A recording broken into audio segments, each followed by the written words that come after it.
Hey guys, I'm Tiffany, and this is the Wise Skies forecast for astrology and numerology of August 2021. And a lot of times in the metaphysical world, August is kind of one of those fun months because we get to talk about the Lionsgate Portal. So every year the Lionsgate Portal opens from July 26, 27, 28 through August 12th-ish, right? And it's going to peak on August 8th. So the Lionsgate is kind of a celebration that goes back to the ancient Egyptians, the ancient Mayans, and it's a focal point. You know, we're all looking for some good juju, an anchor of hope, right, throughout the month.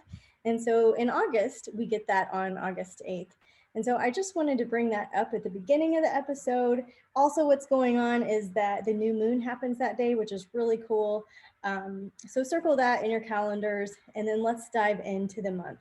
So starting out with the numerology, you know, we're in a 5 year, which can feel scattered, right? But August is going to be a 4-month, which is very focused. So there's opposing energies in the numerology.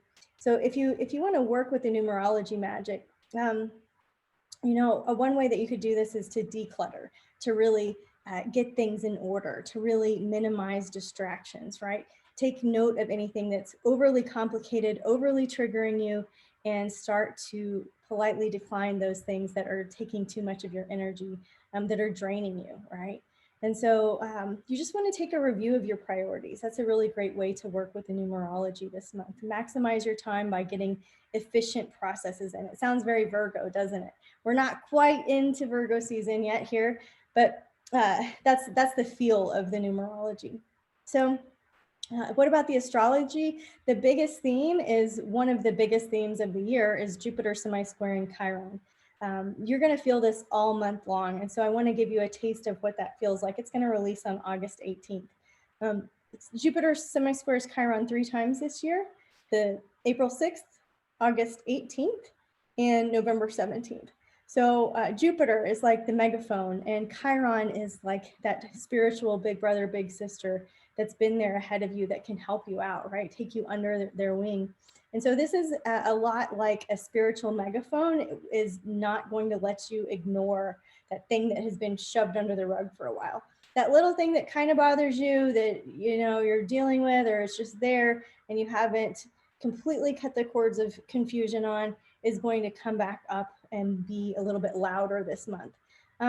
So what links are you willing to go to experience liberation from crazy making behaviors, right? That's what that feels like to me. It's really prime energy for making mountains out of molehills, making something a bigger deal than it is, and also overlooking some things that you should be paying attention to. So the perspectives are a little bit off. The spiritual magnifying glass is really wanting you to pay attention to something, that 4 energy. Focus in on something without getting too scattered, and use your common senses. They'll return, your common sense, I should say, will return later in the month. But all the way up until then, it feels a little bit cloudy. It feels a little bit triggery. It feels a little bit like overcoming odds, okay? Now, at a glance, if you just want the highlights, on the 8th, we get the Lionsgate Portal and the new moon in Leo. On the 11th, the Mercury will enter Virgo. On the 15th, we'll have a first quarter moon. On the 19th, Uranus will retrograde. And on the 22nd, we'll get our second full moon in Aquarius of the year at the same day that the sun enters Virgo.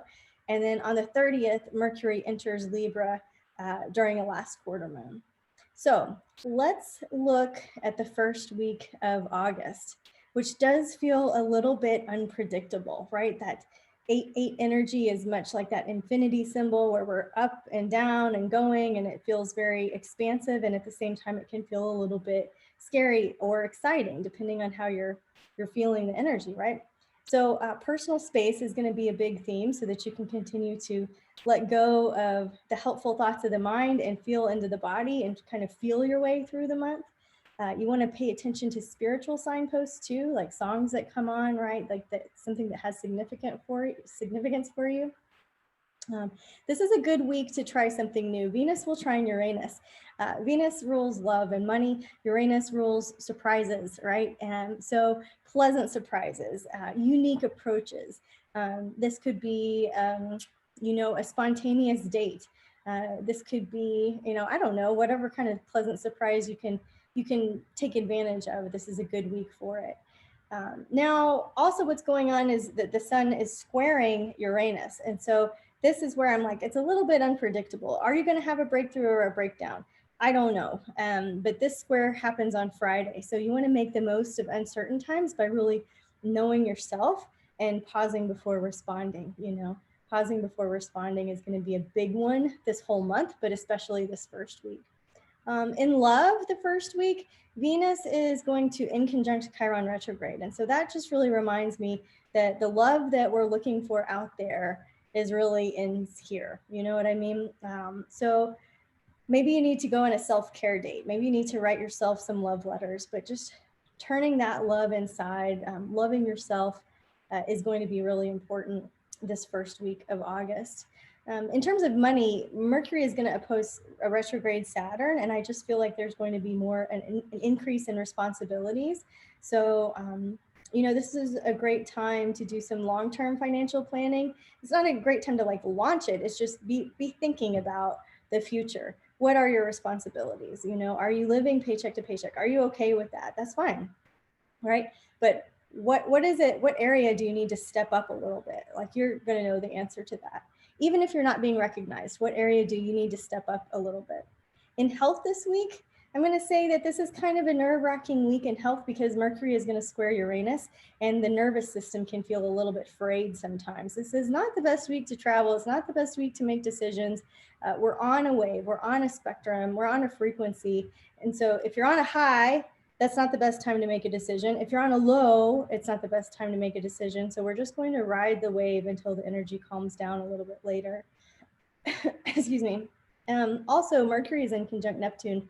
And to me, that looks like propaganda is what it looks like to me, okay? It looks like being blindsided. It looks like being sold something that's like a lemon, you know what I mean? Now, it might not turn out that way for you. It's just what it looks like to me. So take what you want, leave the rest, and just go into the weekend very aware of what you're doing. All right, on August 8th, this is where I was talking about in the beginning. This is kind of the fun anchor of the month. This is a new moon in Leo, and it's also effective during the Lionsgate Portal. So follow your heart, right? The new moon in Leo, the heart-centered leader, the lion, the brave one, right? Then where is it time to take a leadership role in your own life? Where can you start to trust yourself again? You can be setting new moon intentions the first 8 hours of the new moon. And let's see, it's really extra potent under the Lion's Gate, right? So it's in 16 degrees of Leo. So if you know your birth chart and you have 16 degrees in any of the fixed signs, Aquarius, Scorpio, Leo, you're gonna want to look for clues wherever that house is, where you've got 16 degrees in a fixed sign or just 16 degrees in Leo. What house is that in? What does that mean for you? Is it in the house, the second house of money and finances? Is it in the seventh house of relationships? If you're new to houses and I'm speaking a foreign language to you, please go to wiseguyscollective.com on the freebies tab, and I've got a house handout for you so you can check it out. Now, in terms of the Lionsgate Portal, this is the one of the coolest days of the year. It feels like solstice energy to me.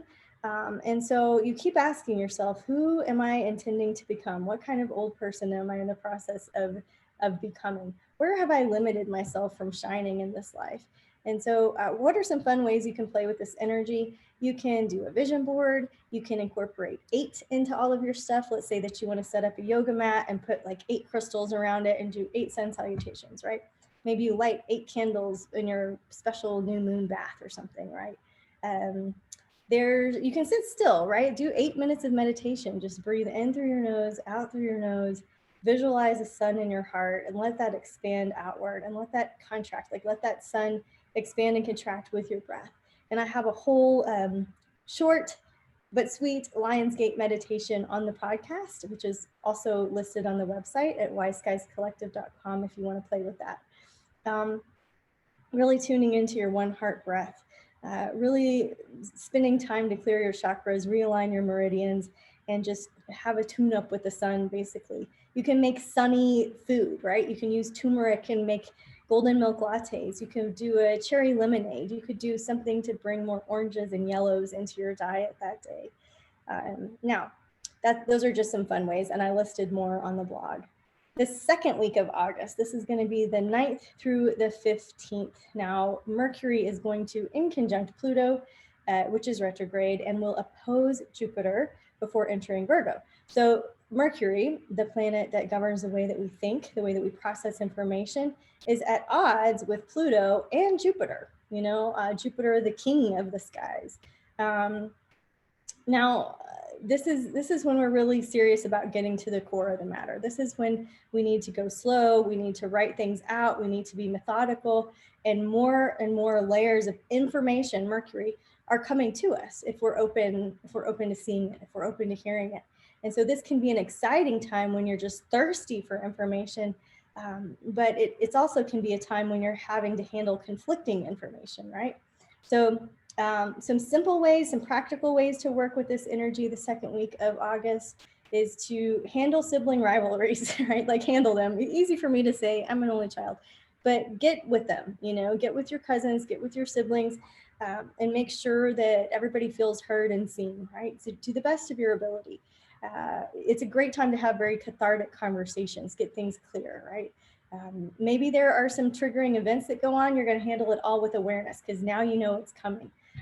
You're going to organize a drawer. You're going to map out some plans. You're going to spend some time in the garden or the farmer's market, right? So again, we're just starting to introduce that Virgo energy very slowly.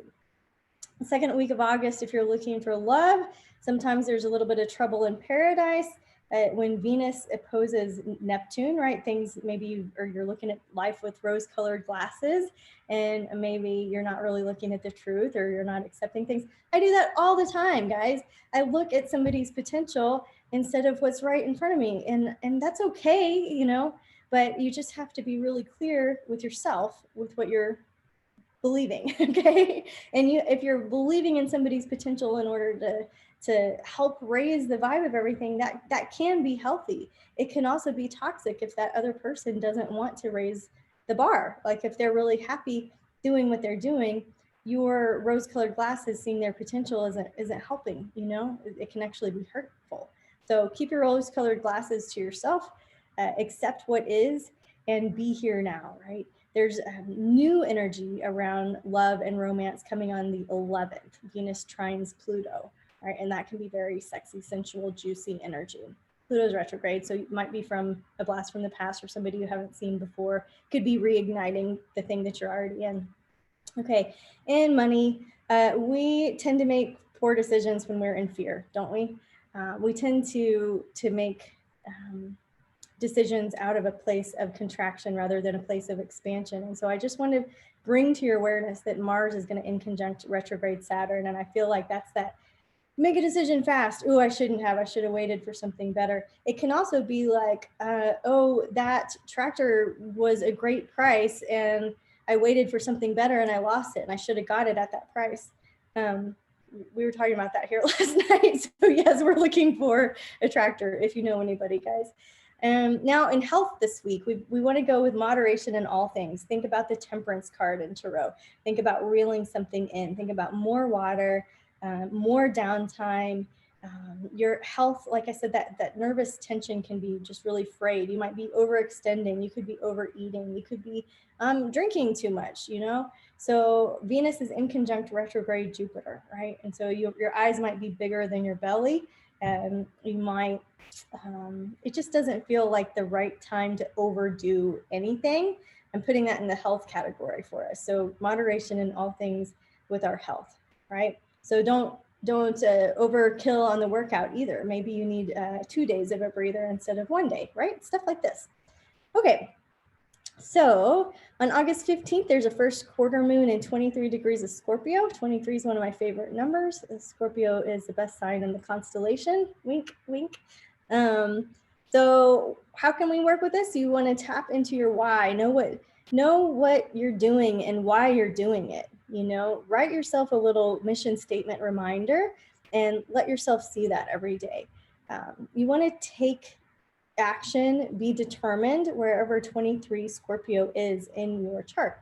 For me, that's in the 12th house. So where can I be more committed to 12th house things?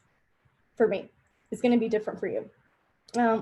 So the third week of August is the 16th through the 22nd. And this is the big theme of August I talked about at the beginning, where that we have that spiritual megaphone energy. This is when it comes complete. So you're probably going to feel it a little bit more. You're going to watch out for compulsive behaviors.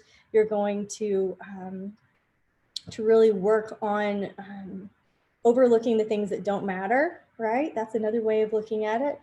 How important is it, right? One of my mentors will say that. How important is it? Is anybody on fire? You know, and then begin to reprioritize accordingly. Venus is going to enter her home sign of Libra on the 16th. That always feels good. And the sun is going to enter Virgo on the 22nd. To me, that combo looks like constructive criticism. Are you willing to ask for feedback and get two positives and two challenging things? And can you look at that, not take it personally, but look at it as constructive criticism, some good feedback going on. You might want to ask people before you give them constructive criticism, right?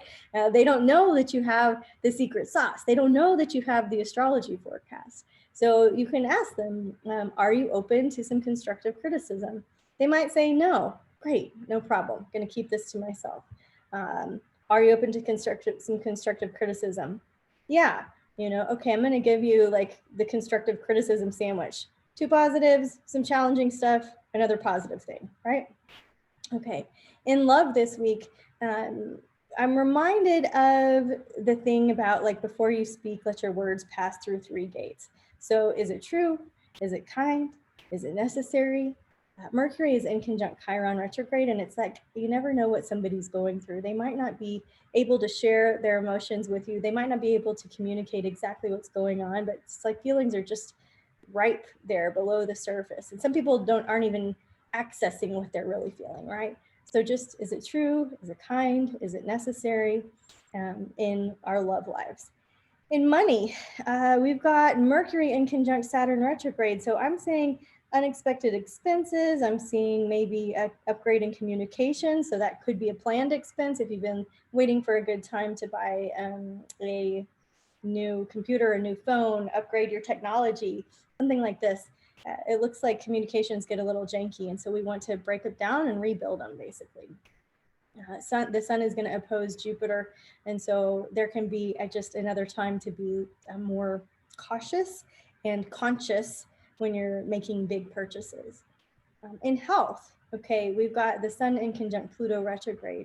And so I wrote in the forecast, take care that your beautiful self-will and willpower isn't used to control or manipulate to get your way. So this is a time more for faith and action, right? When we act our way into right thinking, right? We act our way into right thinking. So how can you change your behavior and then feel better, right? That's the order. A little opposite of what most of us do. On the 19th, Uranus will retrograde in Taurus. It's been in Taurus. So usually when the outer planets retrograde, it feels really slow and heavy and dense. So maybe you're feeling this the 18th or 19th. You want to pump the brakes and go slow. We've been here before. Uranus started in Taurus it's been there a while. We're going to be experiencing this kind of energy through 2025. So this isn't new, but Uranus retrograde is about reversals, changes, mood swings, diet swings in Taurus, right? And changes in food and farming, equipment, technologies, securities, money, stabilities, right? We're going to maybe see, I don't know, I'm not really a financial forecast type of an astrologer, but I would say that we're probably going to see some fluctuations in world economies, okay? So if things feel shaky, they probably are. There's a little astrological earthquake going on. So slow down and give people the benefit of the doubt, basically. On the 22nd, we get our second full moon in Aquarius. So we had 2 full moons in Aquarius in a row. So I'm wondering if some of us need to work with the magic of detachment, right? This isn't just don't care. This is like, what do I want to unplug from that has been taking a lot of energy? And what would I like to plug into that would be more uplifting and reciprocal, right? So we want to find completion with whatever's making you crazy, right? That very eclectic Aquarian energy can be crazy making at some level, right? So what if you're willing to find completion, to put an end, to put a period on whatever is driving you a little bit batty, what that results in is liberation and freedom, also themes of Aquarius, right? If you think of some of the great Aquarians of our time, you think of Abe Lincoln, you think of Martin Luther King, like you think of the expression of freedom, right? And so that's what can happen when you stop being chained to things that are weighing you down, right? So you can get extra insight as to whatever you need to end, wherever 29 degrees of Aquarius is in your birth chart. So this is about finding futuristic solutions. You guys, if you follow my social media, you've seen that maybe me talking about this full moon for a little while. And to me, it feels like the Eight of Cups. But I used to translate the Eight of Cups in Tarot as walk away, don't look back, right? That's a good translation. It works, right? And I've said it for years. I learned it from my teacher. It's accurate for a lot of decks and a lot of readings. But I got a new deck was gifted to me, and the Eight of Cups looks so different. And there was no way I could translate that beautiful illustration as walk away and don't look back. But instead, it shifted into what is on the magical new path, you know, what's ahead of you, look of what's ahead of you, right? And so that is another way to interpret or work with this energy of the full moon on the 22nd. The last week of August, the fourth week. So, you know, I told you guys this was going to be a month of uncertainties, of big ups and downs, right? The infinity symbol, the eights, and the Lionsgate. I just feel like we're still having some distorted thinking all the way through the month. Mercury is going to oppose retrograde Neptune, right? Mercury, how we think, Neptune being representative of delusions, the veil, right? The veil you can't see behind, right? So it's almost like don't make yourself nuts over what you don't know, what you can't control. God, help me to accept the things that I can't change and give me the courage to change the things I can and the wisdom to know the difference. Well, I don't see the wisdom to know the difference coming until later in the month, like way later in the month, okay? So write it out, just observe. Just let this be a month where you're the passenger in the car, you know what I mean, right? You're the passenger and you're on the ride and you're observing, right? You're gonna be safe and you're just observing, you're gathering information, you're gathering more data. In love, something is probably going to catch your eye. Venus is going to in conjunct Uranus retrograde, so something a little quirky, a little bit different. You know, it does feel like things are, a lot of people are in limbo during this time of the month with their love light. So just being aware of that, no big deal. It doesn't mean anything. We don't have to assign meaning to a limbo state, you know. Now in money, this feels like maybe the 23rd is a good day to circle on your calendar. Venus is going to trine Saturn, which is retrograde, but that's a great day to work with your commitments to your finances. This could be as simple as reworking your resume. It could give you room to make some headway with long-term goals. So like for me, what that would look like would be like, okay, I just finished writing the 2022 digital calendar. And now how do I use that data to break it down for forecasting the next quarter, right? So I can zoom out a little bit, work on some long-term plans and make a little headway. Feels good. 23rd, August. In health, we've got the sun in conjunct Saturn retrograde. Again, it's like, you know, this idea that maybe less is more, okay? Staying focused on your own growth instead of asking this trainer and this acupuncturist and this therapist and this nutritionist. You're going to get so many different ideas, it can spread you thin, the 5, right? Instead, we're going to focus, the 4, on, that was crazy way I did that. We're going to focus on what we know is true for our own bodies, you know, only you know what's right for you. Just because I have one way of thinking, you know, and one protocol that works well for my body doesn't mean it's going to work for you. I might inspire you to try something new and vice versa, but just don't make yourself crazy by getting too many opinions out there. You know, you were born wise, you know what your body needs. All right, on the 30th, we get a last quarter moon. Isn't that nice to get something at the end of the month, like a last quarter moon? It's in 7 degrees of Gemini. Say yes to invitations. Go out there, be with your friends in terms of like any invitations that you get, whatever that looks like. We're still practicing healthy protocols. But whatever that looks like for you guys, answer your calls, answer your phone, open your email, see what's there. Search your Eventbrite. What cool things are going on? You know, and Gemini encourage us to learn something new, encourage us to have conversations, right? It's a yin phase, so it's a receptive phase. So you might need to wait for the invitation, right? That's a lot of people's strategies in their designs, right? You might need to wait for the invitation, but if you get the invitation, go ahead, say yes, surrender to it, right? Check in with your body. Does this one feel right for me? Yes, go for it. Does this one not feel right for me? Okay, I'm gonna wait for another invitation. That's how you can start to play with it. I wanted to just take a moment to look back to last August of 2020. Last August, we were having Mars-Pluto squares. This was very much a signal of danger, explosive outbursts, unsettling news, anger, right, outbursts. This was going on mid-August of 2020. And what was going on back then is, let's see, Trump was blocking the Postal Service funding because Democrats want to expand mail-in voting during the pandemic. The Chicago looters attacked the Ronald McDonald House that had sick kiddos inside. Mainstream media had a blackout. In Marion County, Florida, there was a sheriff who banned deputies from wearing face masks. And then Trump announced a historic peace agreement between Israel. And so, you know, that was what was in the headlines. I'm not a political person. You cannot convince me to go on either side of the fence. I'm very neutral, and I believe in live and let live. And I believe that you should believe whatever you want to believe. I maintain a neutral stance. These were just the headlines of what was going on last August. And how have things progressed? You know, how have things unfolded? I want to give you a sneak peek into September. I feel like there's going to be opportunities to bury the hatchet. The numerology will shift into a 5-5.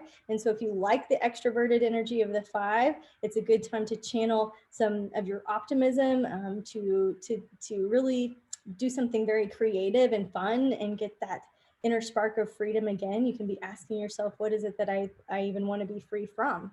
You know, that's a continuation of that full moon in Aquarius energy. In September, the new moon falls on the 6th in Virgo. Yay! I love that one for changing your address numerology. I love it for organization and cleanliness. You know, doing a big, huge cleanse, getting everything clean feels so good, right? Doing crystal grid work, right?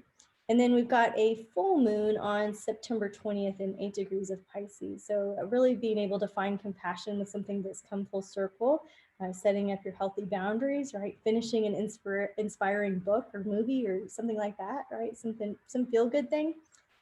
Okay, so that's it. I feel like I just talked nonstop. I have no idea how long this episode was. Thank you so much for joining me. I hope it's been fun. I hope I gave you a few ideas. Looking at the astrological weather forecast helps us just get more information. You know, it's one tool. Take what you want and leave the rest.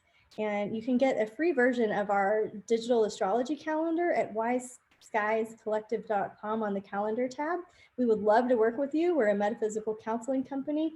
We offer astrology, numerology, Akashic records, human designs coming very, very soon, repatterning, intuitive work, mediumship, and we also offer classes and all of those things. So whether you want to come for a session or you want to learn how to do it yourself because you're highly empathic, then we welcome you. And we're so glad you're here. And thank you again for subscribing, for liking, for sharing with friends. Until we can work together again, guys. Namaste.